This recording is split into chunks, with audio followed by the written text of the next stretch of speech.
Alrighty, so I think we will begin. For those of you who don't know me, I'm Bridget Marmion, a longtime member of Women's Media Group New York.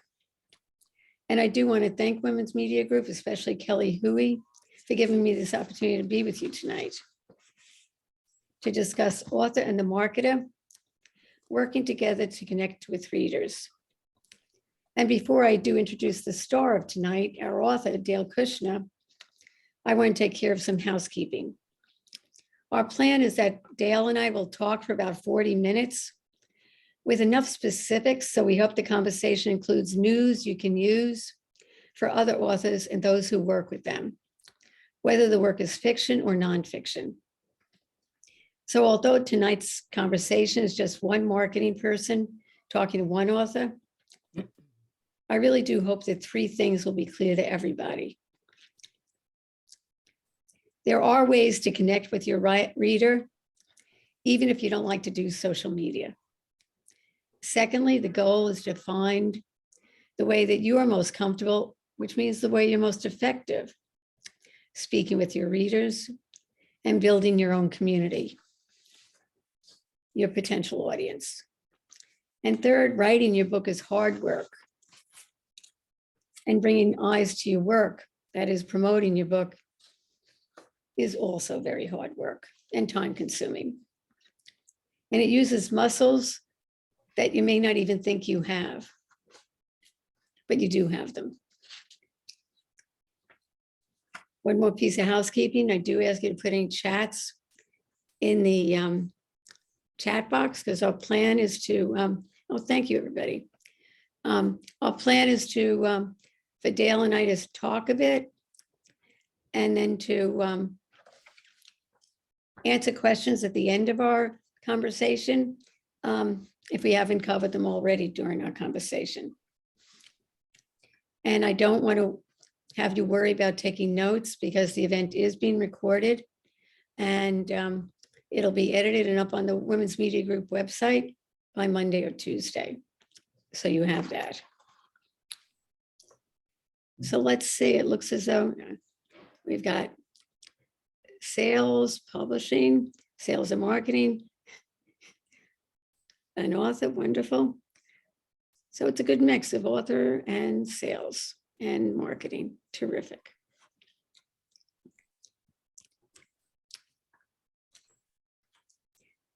So first, a bit of my own background, because I don't know everybody here. I've been in publishing since 1970, and I've worked in editorial, sales, publicity, advertising, and mostly marketing. As director of marketing at Random House, Houghton Mifflin, and Farrar Straus Giroux, over a decade each at each of those places. And then 10 years ago, I launched my own marketing firm, Bridget Marmion Book Marketing. And it's my great pleasure to work with and to introduce you now to Dale Kushner. So Dale and Christine, you can turn off the screen now, please. I'm sorry, turn off the slide.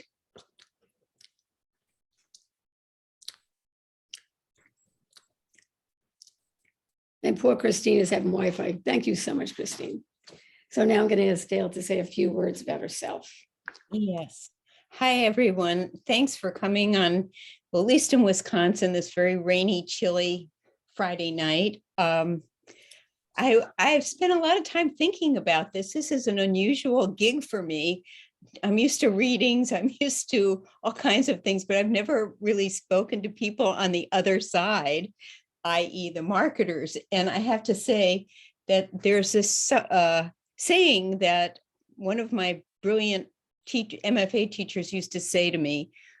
It's by Joseph Conrad, and it's life is short, art is long, and success is very far away. And I want to add, except if you have a good marketer. So homage to you all. So very briefly, I'm an author. My first debut novel, which was published by Grand Central, is called The Conditions of Love. And I just recently, last month, had my first collection of poetry published.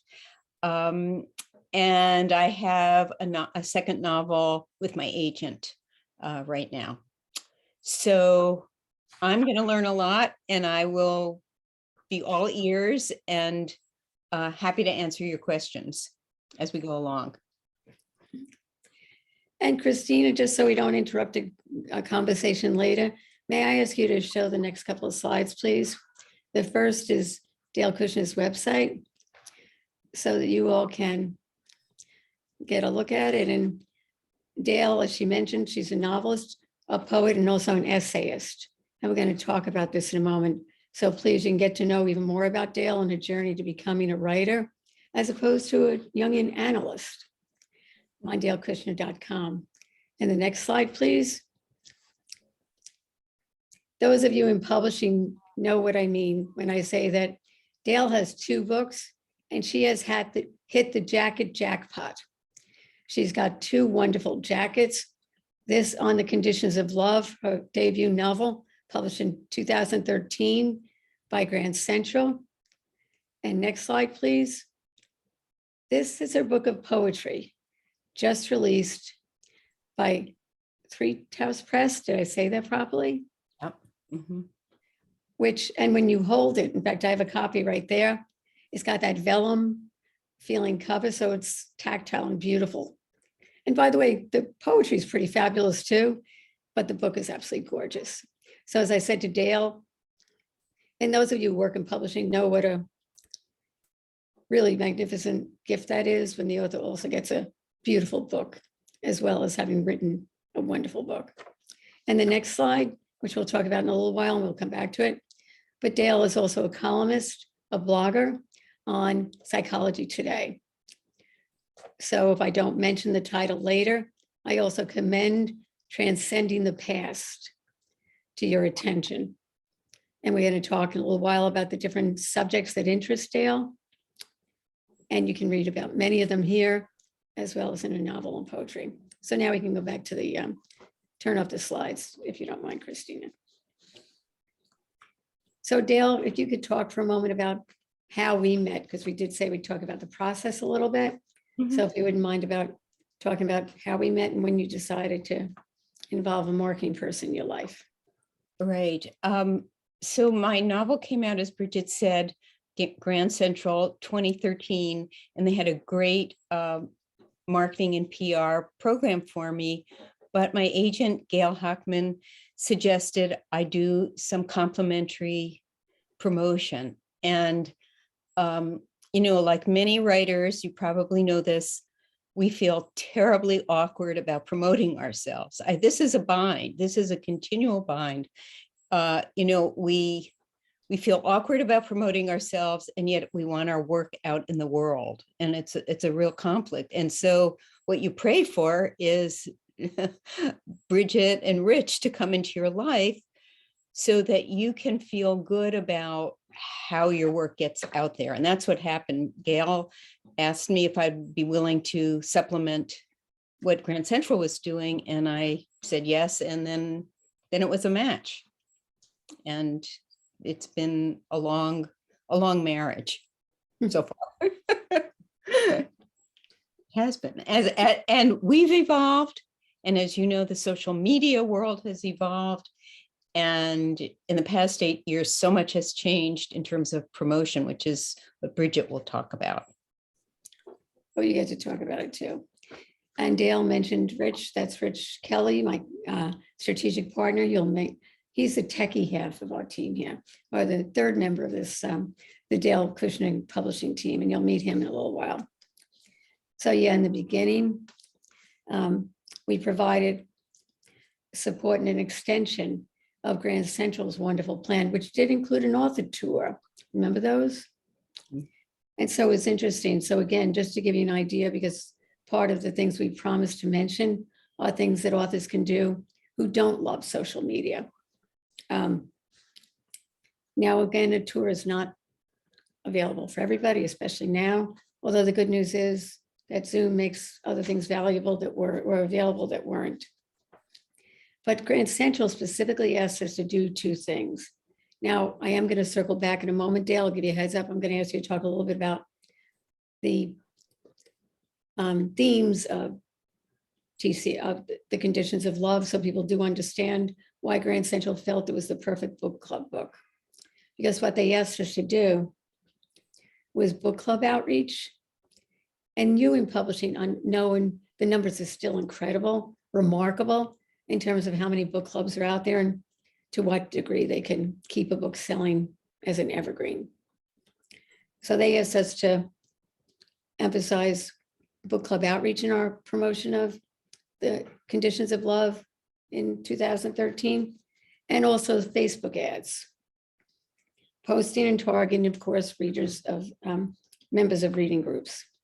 And they had identified that those people who enjoyed Mona Simpson, Anywhere But Here, and one of my favorites, Elizabeth Strout's best-selling book is Amy and Isabel, as people might also enjoy Dale's book.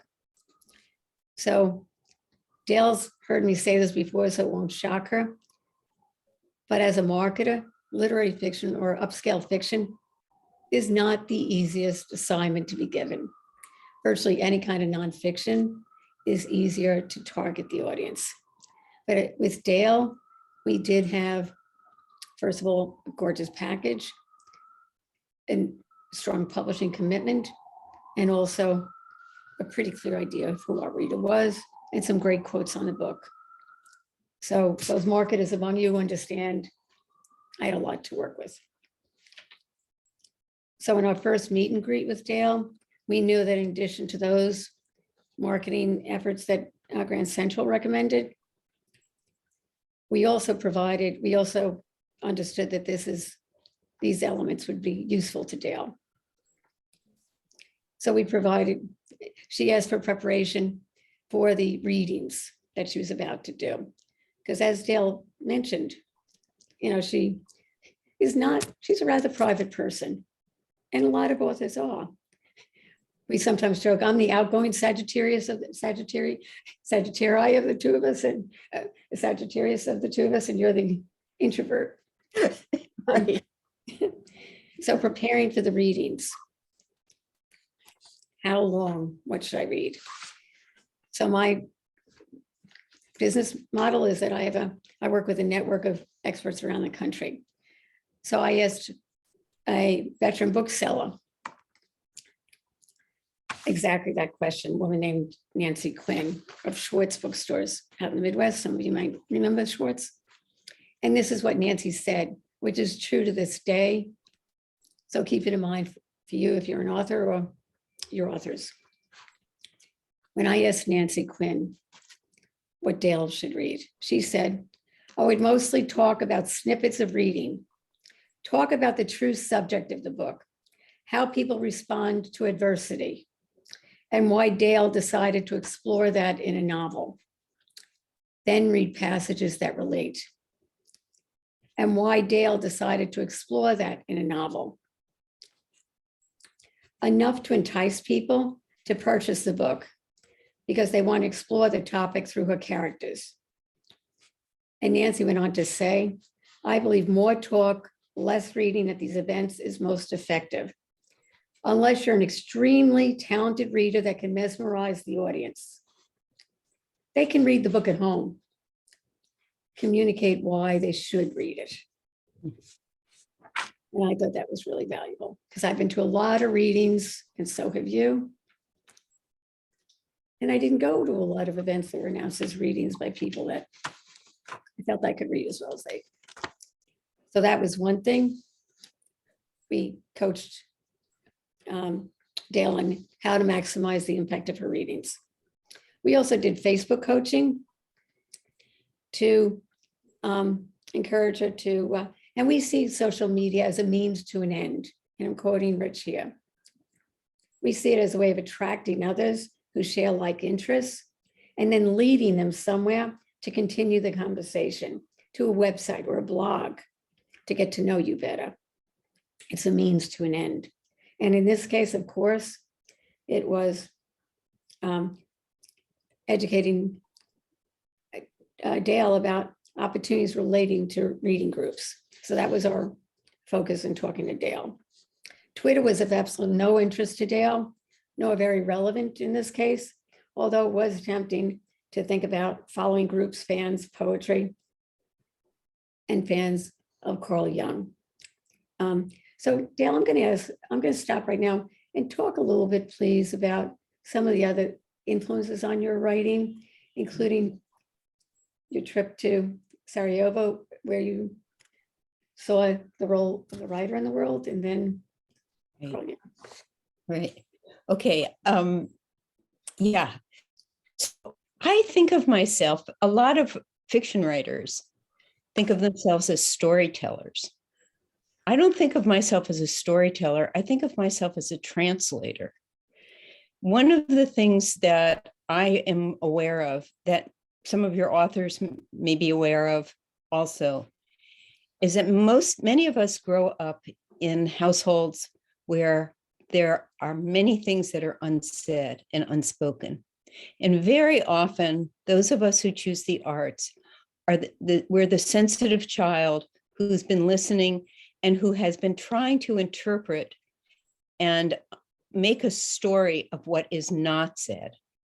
So I want to say that as a sort of background piece of what influenced me. And I'm still learning about this. I'm still learning that that's what's happening when I'm writing. I'm actually translating from the things that are not said. I'm making up a story about that.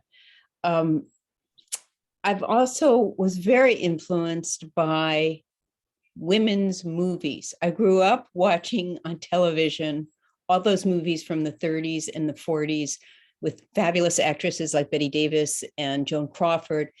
And this has led me to all my work in many, many ways has to do with the inner lives of women. The inner lives of men also, but more the inner lives of women. And again, these are the unsaid stories, the unspoken, that I think writers are trying to, myself included, trying to bring forward. So those are two very big influences. And then what Bridget was referring to is something slightly different. In 1991, I was invited to participate in a conference it was still Yugoslavia, the former Yugoslavia. The Berlin Wall had just come down and the Soviet Union was about to collapse. And I went over there to this conference called, this is very telling right now in this moment in history. It was called The End of Utopia and the New World Order, because it was a time when all the democracies were becoming independent democracies. I was a very naive American, and I didn't really understand what was going on in the Balkans. And they took us around in a bus around Serbia to do readings. And after a reading, a man grabbed onto my arm. He must have thought I was a journalist. And he said to me, "Please, you must tell the rest of the world what's happening here. You must tell it. It's so prescient with what's going on in the world now." It really underscored for me that if I'm lucky enough to have a public voice and to put my work in the world, it's the intersection of the personal and the political, that old feminist adage, that's still really important. To tell the truth, to tell these stories, I feel very strongly about that. So I'm sorry if I got on my bandbox here. I'm rather caught up in the public events, but I feel it's very important for many of us as writers. And actually, that's a perfect segue, because as you said, your work and our work together has evolved, because originally, social media was about bringing people to approaching book groups and trying to get the attention of book groups. And now very lately, we're talking much more. I mean, you really want to make sure that your different work, your new novel, and I want to talk about M and why your new novel is called M, but you want to be part of the public conversation. You want to be saying things and be in places where your work is going to be read and make a difference. And the evolution there, I'm skipping far ahead, but that also explains why our own recommendation to Dale, because we saw pretty early on that Dale was not a short form writer. And I'm proud that I was one of the first to recognize this because I'm the least techie among us, among anybody in the world. But I saw that Dale was really more comfortable and more effective in the long form. So that led to two things. Our encouraging her to do a newsletter. Tiny letter was the friendly, the more responsive way. She's done that very well. And then, of course, thanks to her wonderful agent, Gail Hockman, she was offered the opportunity to try her hand at a column on Psychology Today. And as busy as Dale was, because she was trying to write her second novel, plus I didn't even know, write her first collection of poetry and a couple of other things going on in her life, we asked her to please take on this monthly column. And she did. And that was all informed by these other conversations we were having about her evolving sense of what was important to her.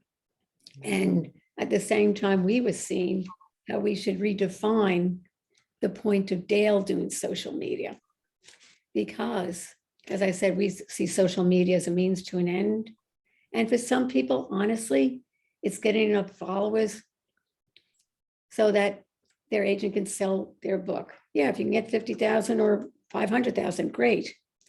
But for Dale, we saw very clearly the reason for Dale to waste her precious time doing social media and not on Facebook necessarily. We found another way to take care of Facebook, but on something like Psychology Today, was because it was a way of getting her thoughts out, the important stuff she wanted to say out to the world. Now, Facebook continues to be very important because we see it as a megaphone, a way of attracting a lot of people and bringing them, introducing them to Dale and vice versa. So we did what many other people do when they're working with a busy writer. We found a trusted person to draft the Facebook posts. Dale reviews them, edits them, and then we take care of the technical part. But the focus probably now 3 or 4 years ago became Dale focusing on the long form. And it's an effort, but it's where you're comfortable. And I hope you agree you've been successful there, or you're comfortable there. Yeah, Bridget, if I may just jump in here, one thing that strikes me that I just want to say to the group is, for me, this is personal. One thing that Bridget and Rich have been so conscientious about is most writers, or most writers of my ilk, we don't like to think of what we do as a product. I mean, so then the idea of promotion or selling, if you think of it as a product, it feels wrong. But that's the slant that Bridget is talking about, is really about helping your writer or your person consider that they're adding something to the culture in whatever way. And I don't mean that in a highfalutin way. It can be very simple, but that we're contributing in some way rather than selling. That's just my bias. And I know I'm talking to a group of salespeople and marketers, so this may be the wrong thing to say, but it's a different shading of what you're doing. See, and I would put that slightly different, Dale, because I think, speaking for all the marketers, we're all trying to do the same thing, which is to understand what the writer's goal is. Yeah. And ultimately is to get your work out there and help you connect with the people who share your sensibility. Your exact point of view, no, not going to happen. But to help your work get out there and to help you find the way that you're comfortable doing that. And call it a product, no, I'm not even comfortable saying that. But who are you? And now I'm back to my basic approach to marketing. Who are you? What's your message? Who's the audience? Where do they gather?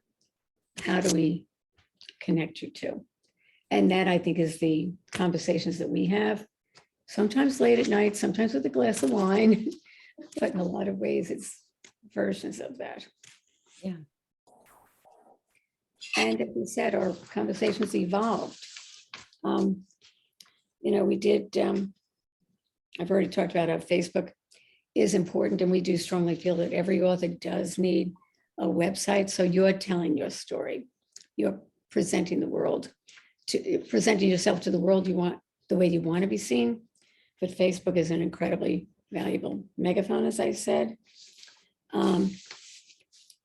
So we need it for that reason, and we found a way to handle it that's comfortable for Dale. So the other things that we did, just back to my mentioning of the services, in case they do apply or can be adapted by other writers on the call, there are things besides Facebook. There are things like Goodreads has a number of ways. Now that's a more book-oriented community than Facebook is. And there are ways you can promote specifically through Goodreads. It wasn't a platform that Dale was especially comfortable. We tried it out. It wasn't for Dale. And then there's library thing. So there are different communities with different ways of authors being present there that are not Facebook that you can also try.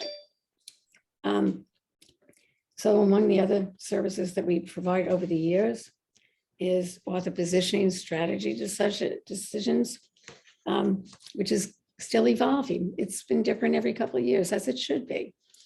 As you finish promoting one book and start working on the others, and as you said, your own sense of discovering yourself as a writer and where you want to put the emphasis has evolved. I've already talked about how we revised the social media strategy to reinforce it as a way of really the primary goal being to give you a way of sharing your message and themes and your message and your writing with the world, but also as a way to strengthen your relationship with other writers and with the other Jungian poetry, spirituality, and literary communities.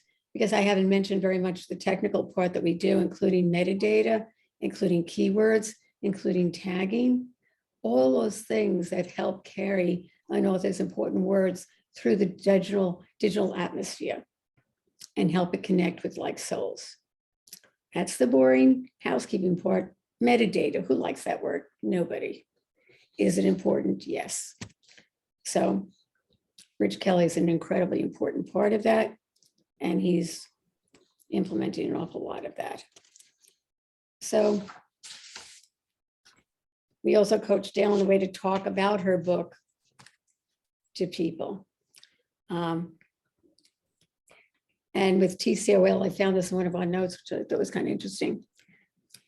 The way that Amy Bloom's, for instance, the way that Amy Bloom's work reflects her interest in how people individually find their way through the same problems. The conditions of love looks at the ways love is both universal and specific.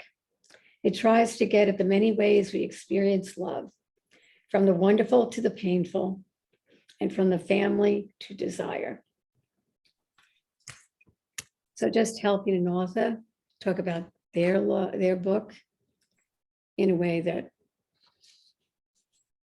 an audience might respond to it. I think that was actually our sales rep colleague who suggested that. And he also suggested some other comp authors, comparative authors, because sometimes we're too deep in the weeds, certainly the author is, to see good connections. So I have another member of my team who's been a Random House sales rep for many years. So he made some wonderful comparison authors. He read both Dale's current book and a new book, and came up with Jeanette Walls, Rachel Cusk, and Alice Hoffman as good recommendations. But yes, tiny letter, again, a long form and a way of putting Dale in touch with her audience. And blog editing has been an important point. So I've already talked about my strategic look at marketing, the basics. Who are you? What's your message? Who's the audience? Where does that audience live? Let's meet them there. And then the other aspect that's important to keep in mind is the ecosystem of marketing. These days, there's no single bullet that can help a book success, except, of course, book talk. That's probably the one single thing that can move the needle now. But otherwise, it's the cumulative effect. It's various efforts supporting and reinforcing each other, hitting the same target audience a number of times in a number of different ways, cutting through the noise to introduce your book and finally make an impression on busy people. But that's only my operational view of publishing and marketing process. And it's much more important to hear an author's view of what the most important aspect of marketing can be to them. So Dale, do you want to say anything about that? Yeah, this is more about process, about working together. And I wrote this to you, Bridget, before. I think of the process, especially if you're working with someone over the long term, as a co-creative process. Bridget and Rich have helped me refine how I think of myself out there. It's a process of refinement because, you know, most of us who are writing, we're in the work 100%. We're not really thinking about the things you guys are thinking about. And so to be able to have conversations where you're co-creating the strategy, who you are in the world as a writer, it's really, really, really important for the writer. And I think it's important for the marketing too. You know, this is just a different slant on the things you've said. And the other word that came to me, I don't know, I think it was a role that Robert Duvall played in The Godfather, a consigliere. I'm going to call Bridget that. I don't know. I don't know if that's right or not, but she's, you know, she's my intimate confessor, I guess, with this. I would call me your sounding board. But I Okay. like consigliere. That sounds much more sexy, so I think we'll go with that. Yeah. But at Okay. this point, I would love, Rich Kelly, would you turn on your camera so you can join the conversation about the process? And why don't you describe a little bit about how we work with Dale, literally how we work together. Hi, everyone. I'm the token guy here. Yes, well, we work together very closely. Dale, I try to be Dale's ventriloquist and really kind of her editor as well. We work on a number of different fronts. I think we're focusing here on the marketing side. And to that extent, one of the questions is, how do we help Dale find her readers? And what we found is on Facebook, they have a very, because there's so many people on Facebook, we can target the readers through identifying either similar authors or in the case of some of her blogs by interest areas, because Dale covers quite a range of areas. She mentioned her interest in Jungian themes. Some of the most popular Jungian themes are dreams and archetypes, and so we find that there are ways we can target people who are interested in those areas in Facebook, and then we use social media really to send people to her blog posts who may not otherwise be aware of them. And Dale, you know what I forgot, because we kind of went, but I forgot to mention one of the other services, which was I think Rich's idea, was Facebook posts. And there's some that many of you may do or may not do, but boosting the posts. And I hate those ads. They ask me to do it all the time, so I ignore them. But Rich has done it very, very successfully with Dale's posts, right, Rich? Yeah, the interesting thing, and I don't know, we did a split test between, does it make more sense to advertise on Facebook or to boost a post? And what we found was that you can actually get some, slightly more clicks when you advertise, but when you look at the range of interactions that boosting a post gets you in terms of shares, in terms of comments, in terms of likes to the page, boosting generates much more engagement than ads do. People see it more as part of their feed. So that's something we found that much more boosting a post is much more effective than just running an ad. It's just a different kind of different way of interacting with Facebook users.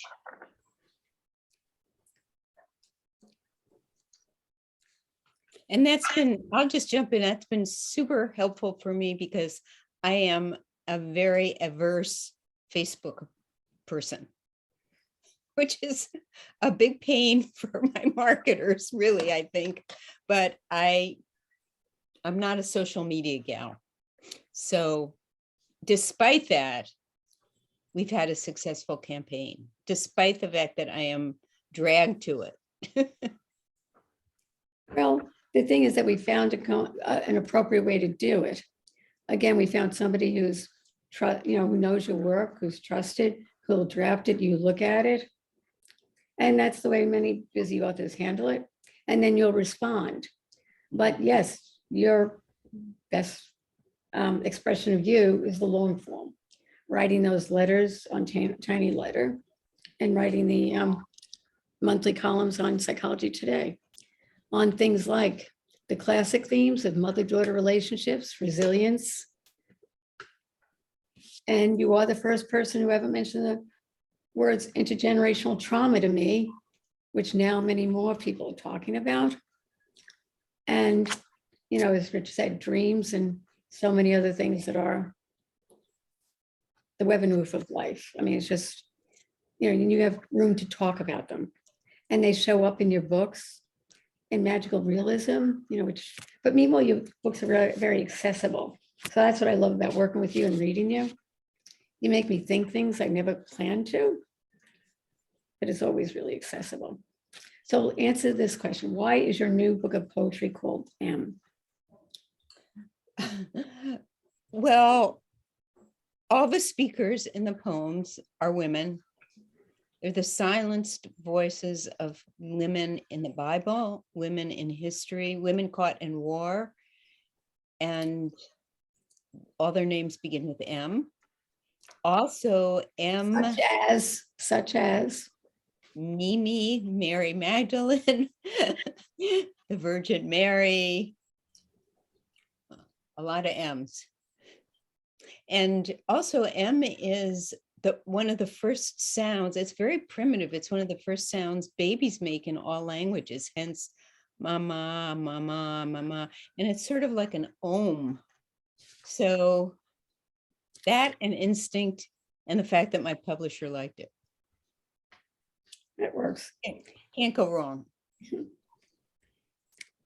So Christina, could we see the last slide, please? Then we're going to go for questions. Because you all might be wondering what kind of results have we had with these various efforts over the past 8 years. That red line is the graph that shows all of Dale Kushner's readers online and via tiny letter. So as you see, when we first began working together, Dale had about 17,500 readers on her website, which includes some advertising we did along with the publication of TCOL. And in 2021, Dale had almost 140,000 readers online, including Facebook, psychologytoday.com, Dale Kushner, plus her tiny letter readers, which is not too bad for a writer who doesn't like social media. And oh, by the way, wrote a novel and a collection of poems during that same time. Because the market is among you, understand what I just said. When your author is working on their book, your job is to stay out of the way, not to come up with great marketing ideas that take any time or any mind share. So that's why I underscore how proud we all are of this, because Dale also wrote a wonderful second novel, which you'll hear about more and more in the future, The Lie of Forgetting, while we were also increasing her number of readers online. And that graph, Psychology Today is the gray graph. And I will tell you that her Facebook is the yellow line. And this graph does reflect the strategic decision we made to direct traffic to Dale's Psychology Today site versus her website, which is the blue line. For strategic reasons I won't go into now because it's so late, but it made perfect sense. And now with the release of M, we're going to pivot and start directing traffic to Dale's website and the M book page there for a while. But all told, a lot of work and some success to show for it. Dale, do you want to say anything before, or Rich, before we go to questions? Nope. Yeah, you mentioned SEO and tagging. I thought one of the interesting things we find is with Psychology Today, the only thing that gives you to report on how well you're doing are page views, and you don't have any. And you can pick topics. They ask you to assign 5 topics to whatever you're writing. But on Dale's website, we actually do post the same content on Dale's website, and there we have a lot more opportunities to pick what we want to tag, what we want to use as tags for the posts. Typically, it's more keywords that are specific to what she's writing about. And so what's interesting is the popularity of the posts are very different from what people come to on our website than what they visit on Psychology Today. So I find that interesting in terms of the dynamics. We're finding different readers on what they're really the same material on our website than what we find on Psychology Today. I didn't realize that. Or maybe you told me that. That's really. Oh yeah, no, told you that. That's interesting. And I didn't point it out when the grid was up, but Psychology Today has been doing well. Year to date, it's been doing fantastically. Just in the first 2 months of 2021, we were already 50% as good as last year.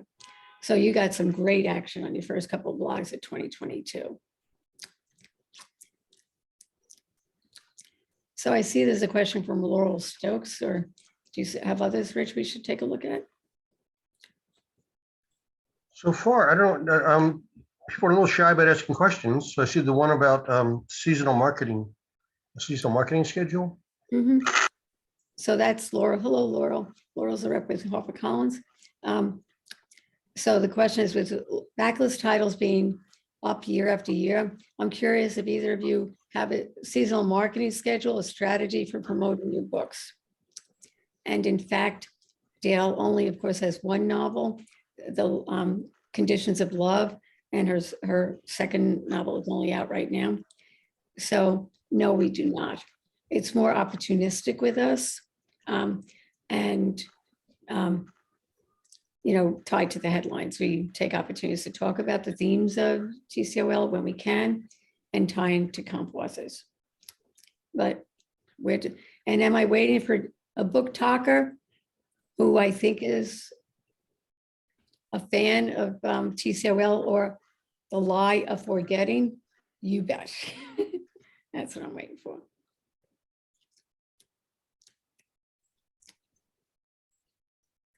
Any other questions? There's a small enough group so you can actually just unmute yourself and ask a question. Or Chris, if you've seen a question, any of us. I just asked a question in the chat. So I'm Marie Tessier, and I wrote this book, Digital Suffragists, Women, the Web, and the Future of Democracy, from MIT Press. Wow.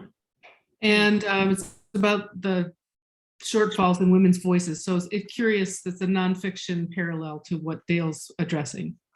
So I would like it if you could talk, I really appreciate the way you talked about the interconnected elements of the marketing strategy, but I'm kind of in the position that Dale was like in 2014, I'm known among some people, but I really want a lot more people to know about what I have to say, because I think it's really important.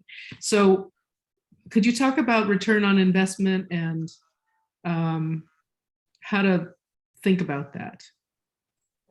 Return on investment is the conversation you should never have with anybody in all of publishing, not just a marketing person, because they'll either lie to you or tell you there is no reasonable return on investment. And again, anybody with integrity is going to say, not what I said, but some version of this. Because when a client asked me that, what I said instead is it is an investment in the same way that a vacation, a diamond necklace, or name your pleasure is an investment. Because here's the other fact, there's no guarantee of results. And I literally say that to people. some of my colleagues made me take it out of our agreements. But we will pitch, and I work with world-class professionals. We will guarantee world-class pitches if you're working with one of our publicists, or we guarantee every one of our deliverables. We cannot guarantee that the media will book you. We can't guarantee, nor can the sales director of Farrar Straus, Simon Schuster, Random House, or Houghton Mifflin guarantee that anybody will buy your book, or the sales director of MIT, whom I happen to know. Nobody can, okay? So the point is, the return on investment is not a guarantee. Should you invest in it? In the same way you invest in certain things because you know that you're investing in something that you love to maximize its potential for success. And my advice, go with people you think are going to be as serious about it as you are. And nonfiction is a lot easier than fiction. And as a result, can be more contained, easier to do. For more of a conversation, be more precise, we should have a free meet and greet and we could see if there's anything to work about, but it's not. And anybody else in marketing, anybody else on the phone call, please jump in. If you disagree with me, I'd be seriously, happily be told I'm wrong. I think you're right, Bridget. I had a quick question. This is Lisa Faith Phillips. I was curious, since Dale book, it's great to see you, Bridget, and wonderful session. I was curious, with a book that came out in 2013, do you continue to promote it? I mean, what's sort of the long tail of hoping that to get people to continue to buy? And a novel obviously can always stay fresh, but how long do you kind of give it a big push with a novel?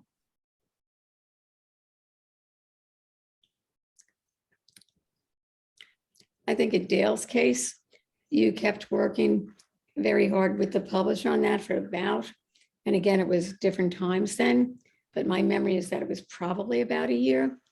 And then we continued keeping Dale visible, which is a little bit different. And that's when it becomes a question of building a community. And that was kind of our job, to keep her visible. But even, I mean, Dale is a realist. And she said, I love talking to book groups. And she did a wonderful webinar about the creative life. But she said, but Bridget, there are so many new books for book groups. And I said, which has been said to me many times, a new book is any book that people haven't read and have just heard about and speaks to them.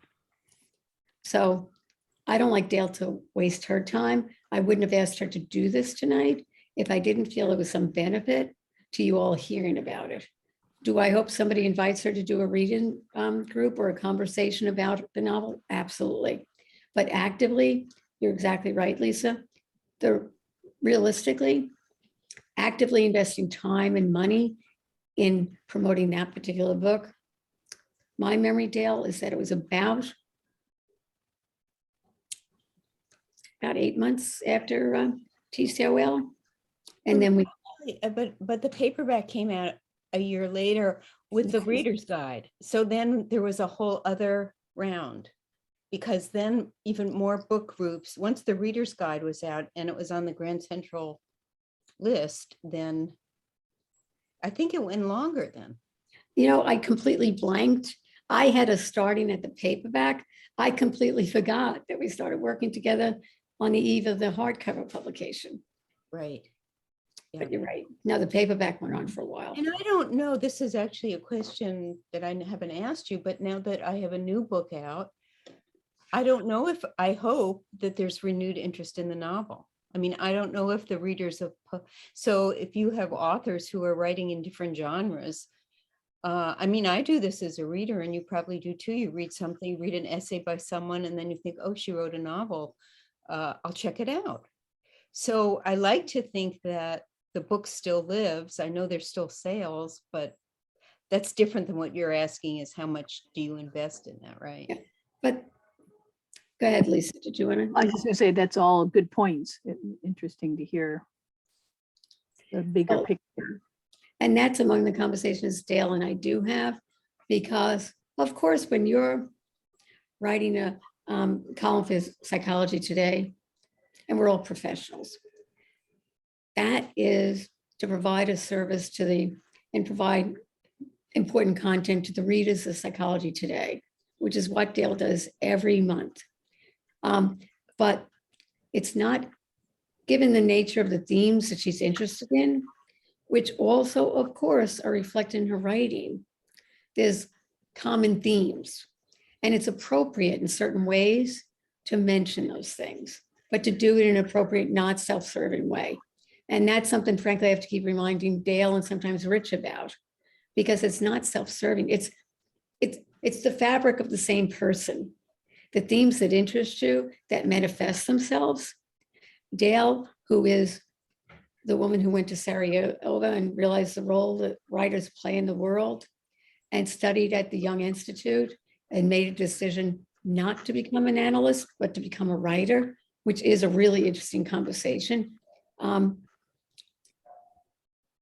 And writes about the various dimensions of women's lives.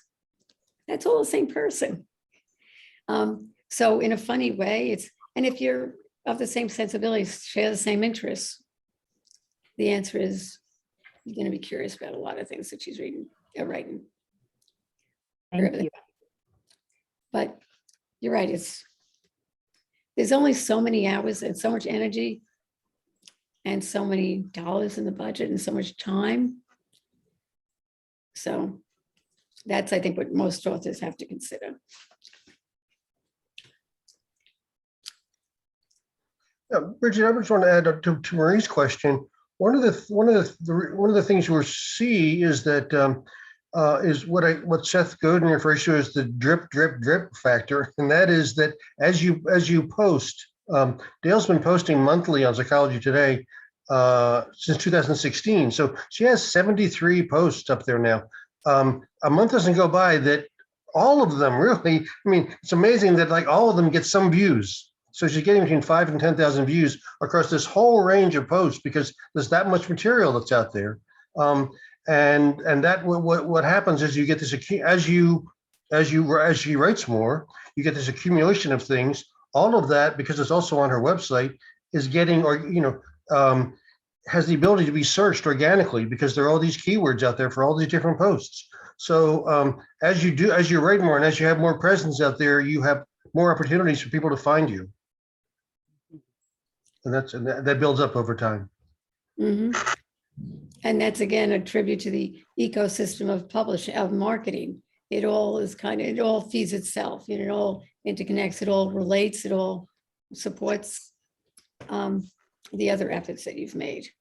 So I hope that we've encouraged some writers on the call, especially those who also don't love social media, to think that there are different ways to promote and get your book out there. Some people, let me just give you the short version. If it is nonfiction, especially, think about the special interest groups, whether it's trade groups or groups especially interested in your subject. Offer yourself up as a speaker or a volunteer, become a trusted member of that community. Facebook has many special small groups where you can talk and have conversations among small groups. Another great way, become a trusted member of the community while you're writing your book. The most successful launches begin while you're writing your book. Build your community then, support other writers, and they'll, in any way you can, by sharing word of their book, buying their book, supporting them, sharing their feed, their posts on your own social media, on your own email. And we can underscore the importance of email marketing. That sometimes social media is the it girl. That's the one that's getting all the attention, and it can be incredibly valuable if you love it and you're great at it, but email marketing can be equally successful. So we hope that tonight we've given you some ways of thinking about connecting with your readers, and just think about, honestly, what are you comfortable with? Because that's going to be the way you're effective.